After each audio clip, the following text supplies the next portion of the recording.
પણ વાત એ છે કે હવે આ વર્તમાન પરિસ્થિતિ આ આવી રહી છે, હવે આની અંદર આપણે છૂટા છે બુલેટ હાંકવા કે આવા મહાપુરુષોની બાજુમાં જઈને બેસી જવું, આ નિર્ણય હવે આપણે કરવાનો છે. મારો કહેવાનો શું રહી છે, જેની અંદર હકારાત્મકતા આવશે, જેની અંદર પ્રેમ આવશે, જેની અંદર ભક્તિ આવશે, એની અંદર 110% આ એટલી મેં અખંડ દીવાથી લઈને ધૂપિયાથી લઈને મહાયજ્ઞ સુધીની વાત કરી. આ વરા જાય ક્યાં થાય છે કોઈ દેશમાં બીજે ક્યાંય?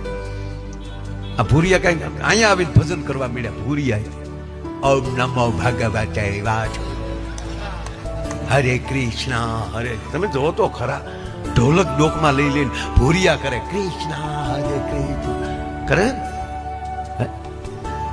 તો વિશ્વ મળ્યું છે આ સ્વીકારવા.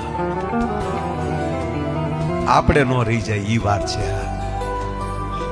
કમળ ખીલે ને એના મૂળિયા ફરતા માછલા કાદવમાં આટામાં લે, સુગંધ તો બહારથી ભમરો આવીને લઈ જતો હોય છે, ઘરના ન રહી જાય. ઈ માટે આ ભલામણોની વાતો છે કે હવે આ બધું આ ભજનની અંદર કેટલા તમે જો તો ખરા તેજ કેવું ગાજે છે.